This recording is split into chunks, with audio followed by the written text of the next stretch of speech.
Love's is a chain of convenience stores mostly found along major US highways that has been expanding. Since 2014, it has more than doubled in size, reaching around 650 stores, making it the 15th largest convenience store chain according to CSP when ranked by number of locations. They are now in 42 states, meaning if you have taken a road trip somewhere in the United States over the past decade or so, there is a decent chance that you have stopped at Love's, or at the very least have repeatedly seen those signs on the side of the road advertising it. These stops are strategically placed along higher traffic sections of the highway that are at least 50 miles apart from each other. Clearly, things have been moving faster than ever for Love's, and it is looking like that will continue. Love's Travel Stops continues to expand its footprint across the country.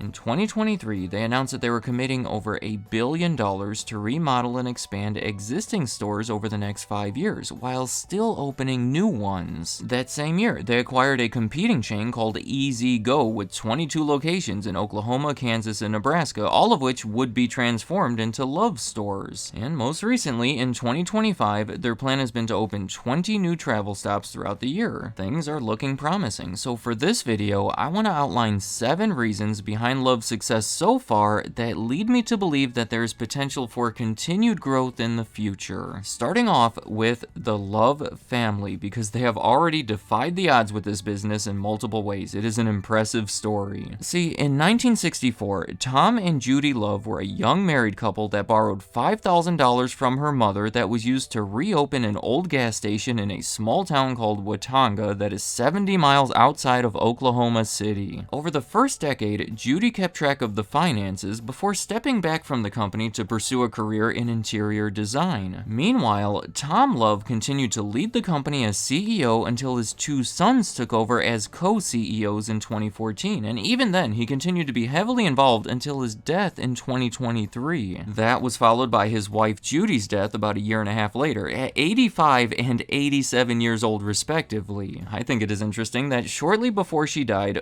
Forbes placed her as number 2 on their list of America's richest self-made women. And according to Forbes, the family currently has a net worth above $13 billion.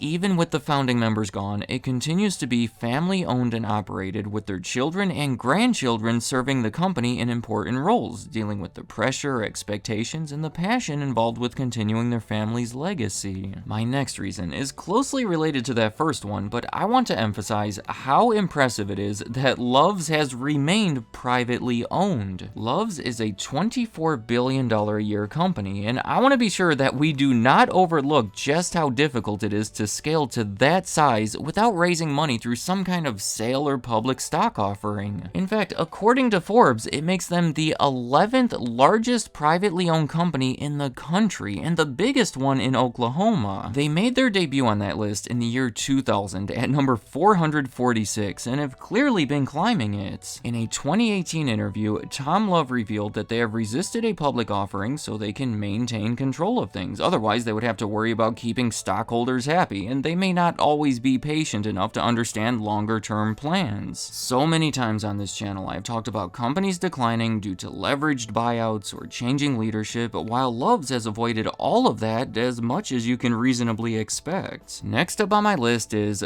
country stores, which is what they call those little stores attached to the gas station. By the early 1970s, Love's had grown to about 40 locations, mostly in smaller towns or the space between them around Oklahoma. Well, right around that time, there was an oil crisis that was so severe that it not only raised gas prices, it made it difficult for service stations like Love's to even obtain it to sell to the customers. To compensate, they started selling groceries and extended their hours, which was somewhat pioneering at the time. I believe that the idea was starting to catch on in California, but Love's was the first to introduce it to the middle of the country in a big way. And considering how scattered everything was in these small areas, people would shop there for the convenience. Honestly, I do not have too much to say here because it is really more of a stepping stone to something bigger, which is the next reason on my list: travel stops. These are essentially bigger versions of the country stores, typically found on interstates, with the first one opening in Amarillo, Texas in 1981 along I-40. As interstates became more common around the country, people were not traveling through those small towns as much, hurting the local businesses, basically the plot of the movie Cars, so Love's made a major shift in strategy to start targeting those interstate travelers. And they really form their identity in the process. These travel stops are so much more involved than what you would expect from a typical convenience store. In fact, other privately owned competitors like Wawa, Sheetz, and Quick Trip, all topics of previous videos by the way, have lower sales despite having many more locations. Or to put that in a simpler way, sales per location are considerably higher at Love's, and that is because they try to sell anything that a traveler could possibly need. Aside from offering a wide variety of Love's branded snacks and beverages like you would expect, they also started their own brand called Mobile To Go in 2021 with over 120 products including chargers and headphones. And that was followed by another brand called Traverse Travel Gear that sells a mix of road trip essentials like neck pillows and blankets. Some additional features of these travel stops are going to lead me into the next reason on my list: truck drivers. Since these are professionals that spend an extended amount of time traveling on highways, Love's has identified them as a prime customer for their travel centers. And ever since opening that first one in the 1980s, they have done more and more to try to attract them. Unlike Buc-ee's, by the way, who does not even allow large trucks, Love's has grown a reputation for offering showers, laundry machines, mechanical help. They even started yet another private label brand called Amarillo Supply Company that sells hundreds of different truck parts and accessories. In 2018, Tom Love said, "The trucker is our primary customer," and in 2024, president of the company Shane Wharton said, "Most of the growth has been ways to support the professional driver. Diesel accounts for 85% of our sales." A few of the highlights here would be in 2008, they started opening truck tire care centers that have since expanded quite a bit, most notably when they bought Speedco in 2017 that included 52 service locations that were added into that division. Today, they own over 400 truck service centers that offered oil changes and all sorts of maintenance for large trucks. In 2023, they started offering truck washes at select locations. I can keep going for a while here, but my point is that if you're a professional truck driver, you almost certainly know all about Love's and have likely used their services. Considering that the number of truck drivers in the United States has been steadily growing since 2010 and the supply is currently outpacing the demand in the profession,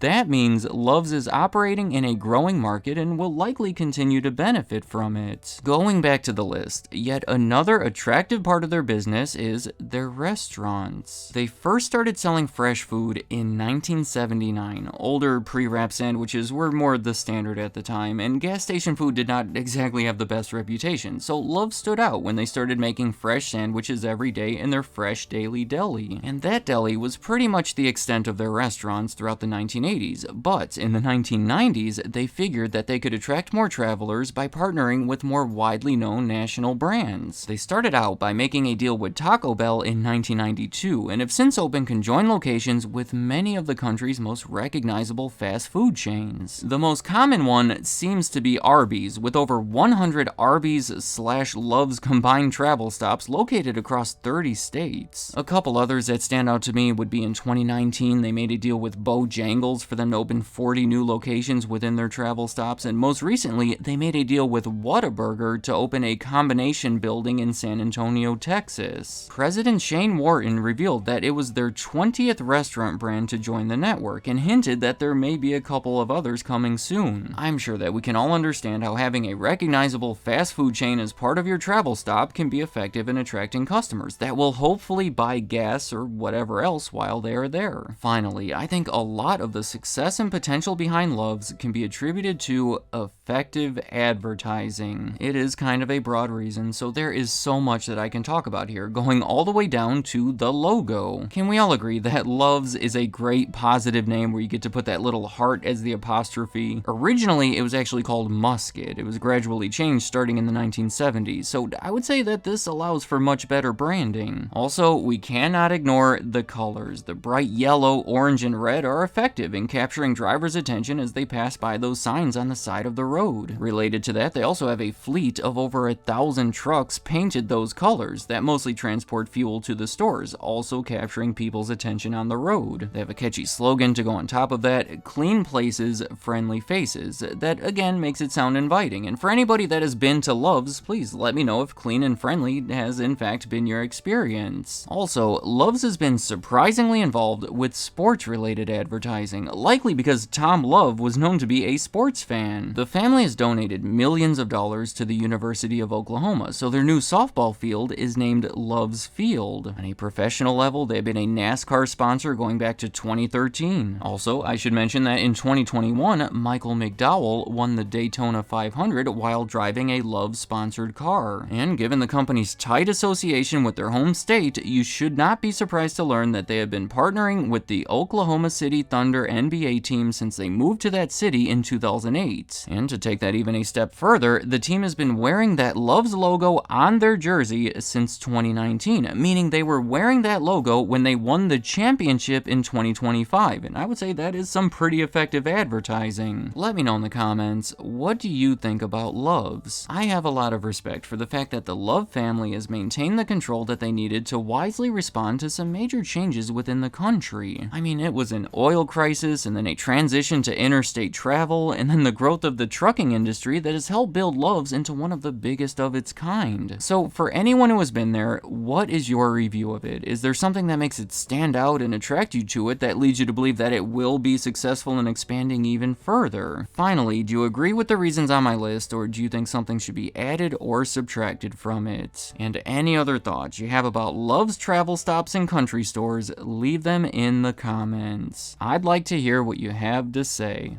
Thank you for watching.